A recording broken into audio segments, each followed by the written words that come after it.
ก็ตายหมดไม่เป็นดินสุดแต่ตุพระผู้ทะลงศีลยังโมยจีวินนอนไต่ก้มหน้าลอนเอาอันหยังก็ลุงแม่ป้าแผ่นพระสุธายังนั่งบาหินบาผาก้อนเต้าหัวจ้างยังหูแตกบ้างเป็นหอยบัดนี้กาปรัตนาหลวงพ่อได้จุดตะไลไฟพเนียงเข้าสู่ภาษาเลิกทราบทรงสการพระอาจารย์บุญมาทิตะวังโสนากาละบัดนี้ครับผมศรัทธาเฮาท่านทั้งหลายประนมมือเนอ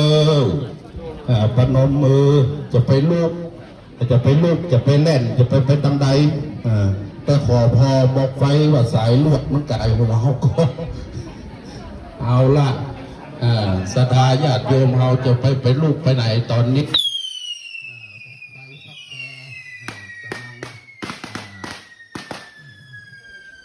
กำลังจะไปเป็นที่อยู่ยั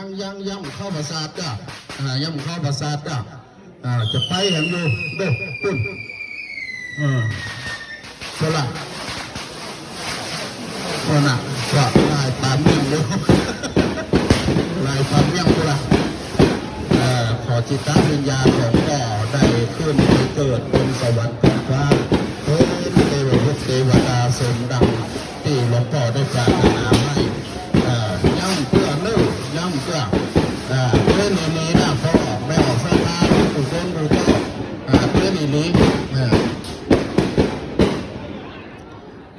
ก็เดียว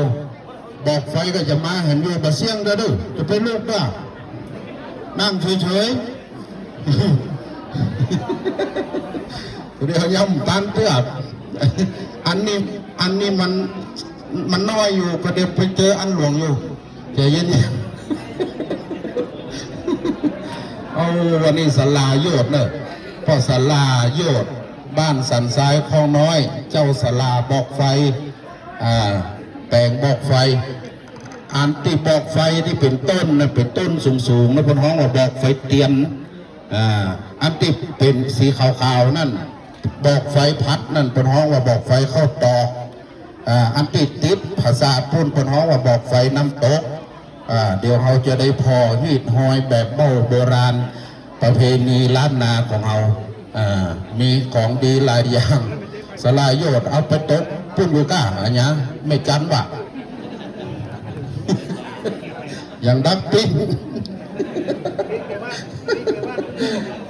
มาเอาบอกละ8 โมงเมื่อคืนน่ะ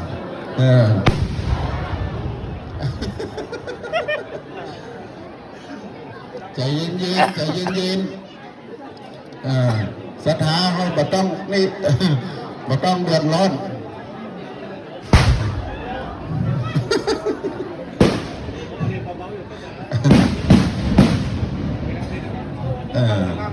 พอด้วยเนอะมีบอกไฟมาเล่นบอกไฟบอกไฟเตียนบอกไฟน้ำต้นบอกไฟน้ำตกนี่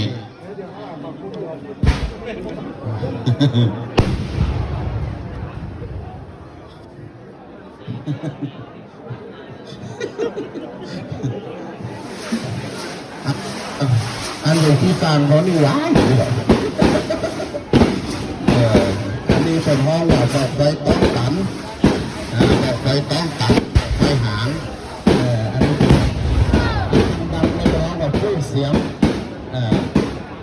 บอกไฟอันดังมาเป็นห้องแบบพูดเสียงอันขึ้นไปเป็นหางตะกี้มันเป็นห้องบอกไฟต้องตันบอกไฟต้องตันเดี๋ยวบอกไปจะไปหนีไปไหนเด้อแล้วละตัวเจ้าไว้นี่ต่ออยู่ลงป่าเมี่ยงเลย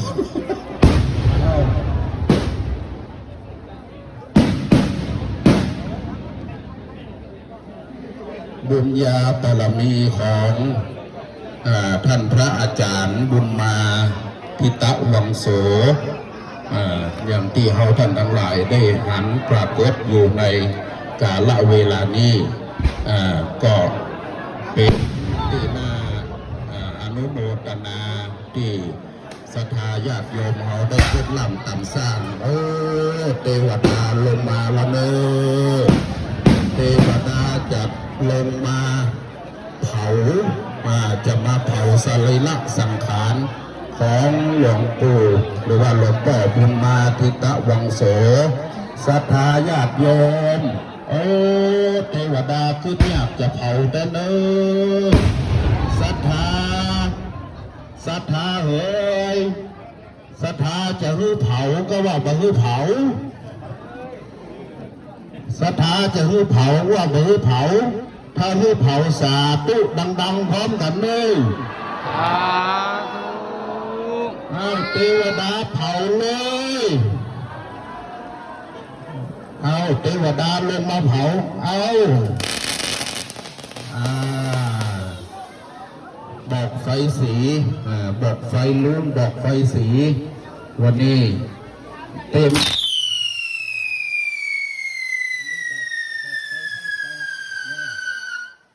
จะไปเลื่อนไปไหนมันบอกไปไหนบอกไฟเนี่ยจะไปขันเล่นเข้าไปนี่บอกไฟเขาตอกพระถ่ายในธรรมทีบนเก่าไว้หรอกมีตังบอกไฟบอกไฟเตียนเป็นสีเป็นสันเนื้อปอกไม่ออกสลาเยืดเป็นเจ้าของบอกไฟพอดูดีเด้อพอถ่ายรูปบันทึกไว้อันนี้บอกไฟ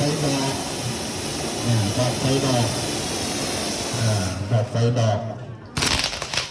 อันนี้บอกไฟเตียนปุจจากุลศีลธรรมกรรมฐานของหลวงปู่หลวงพ่อครูบาบุญมาทิตะวังโสนี่เป็นห้องเราบอกไฟเตียนระยิบระยับสวยงามนี่ศิลปะภาคเหนือล้านนาบ้านเฮาศาลาเป็นบ้านเฮาลูกหลานญาติพี่น้องได้หู้ได้หันได้พอได้คอยก็ด้วยบุญญาบารมีครูบาเขาก็จะได้ขี่หงอันเนี้ยหงทองตัวนี้ได้ขี่ข้ามพ้นโอกวัตสนสารจะได้ถึงเติมอมตะมหาเนรปานจะได้ขี่ข้ามจะได้ขี่สะเปาจะได้ขี่เรือสะเปาอันเป็นหงนี่ข้ามนาทีสีทันดอนข้ามนาทีสีทันดอนอันนี้บอกไฟดอกนี่บอกไฟดอกถ้าเป็นเนี่ยคือสวยงามเลยนี่บอกไฟต้นบอกไฟดอก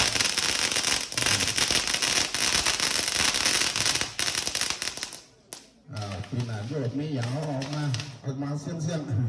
เอาบอกไฟน้ำตกประเดี๋ยวนี้หลวงพ่อได้เถินป่าไม้หิมพานต์อันมีจ้างเผือกแก้วงามอนเป็นพร้อมกับตังมาอัศดรตัวเอกอ้างตัวเจ้าจ้างตัวใหญ่ตัวหลวงในป่าไม้หิมพานต์ประเดี๋ยวนี้หลวงพ่อได้ถึงน้ำตกตาดใสหยาดดังแก้วสวยงามดังแก้วเถิงป่าไม้หิมพานต์พุลเนอศรัทธาพอออกไม่ออกเอาตันดังหลายสาธุพร้อมกันดังเนอสาธุสาธุสาธุหลวงพ่อถึงป่าไม้หิมพานต์เป็นที่อาศัยของหมู่นุษย์หัสดีลิงต่างๆข้ามแม่น้ำนาทีสีทันดอนศาลาก็จะได้เก็บนี่อันนี้เป็นห้องบอกไฟจ้างห้องอันนี้บอกไฟจ้างห้องเสียงเหมือนจ้าง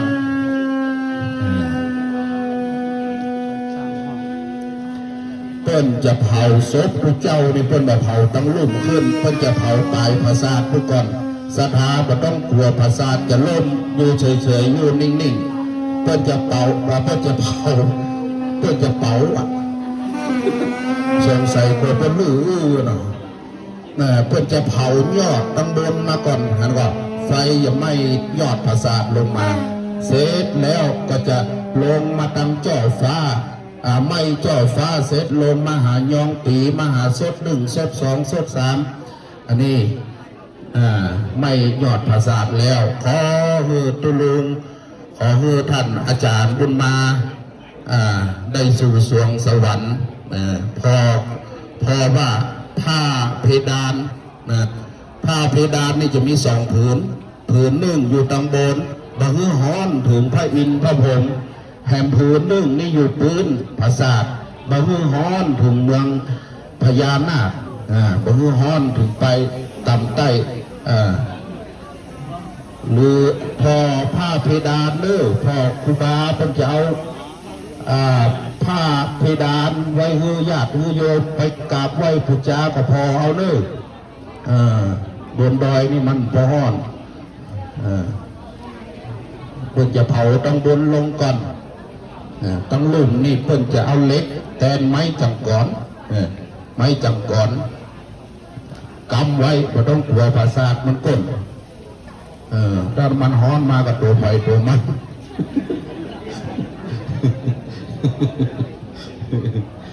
ตัวไฟตัวมันน่ะมันได้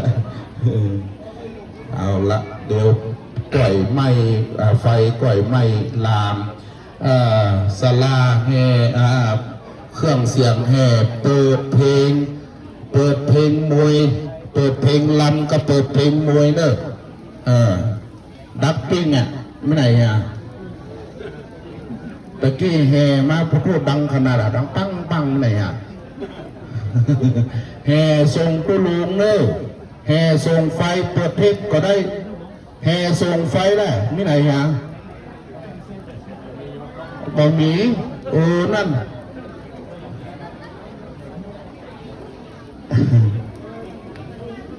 ไปได้เตรียมไว้ไปได้เตรียมไว้มีวัดแต่ก่อนนี่เพื่อนเผาศพพระเจ้ามันจะมีอัดมีเด้งมีก้องมีกองไห่ก้องไห่กองไห่น้องทรงสการตามขาดพระเจ้าเขาไม่ได้เอามาเนาะก็เดียวถ้าเขาเผาแล้วเขาก็ไปตีที่วัด